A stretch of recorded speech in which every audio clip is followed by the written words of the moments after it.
Hello বন্ধুরা, দেখতে পাচ্ছ আমার কাছে একটা সিকোহিব্রন নামে একটি কেমিক্যাল আছে, যেটা আমরা জয়েন্টে ইউজ করব। এই দেখতে পাচ্ছ জয়েন্টে ইউজ করব।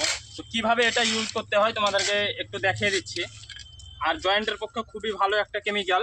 এই দেখো, এটা হলো এক পার্ট, এটা হলো আর এক পার্ট। তো এই দুটোকে, এটাতে যেহেতু কম আছে এটাতে বেশি আছে, এটাকে এই ডিব্বাতে ঢেলে পেস্ট করতে হবে। মোটামুটি 2-10 মিনিট পেস্ট করার পর এর কালারটা যখন খুব সুন্দর, মানে একটু গোল্ডেন টাইপের কালার হয়ে যাবে, তারপরে একটা 2 ইঞ্চি ব্রাশের সাহায্যে আমরা এটা লাগিয়ে নেব।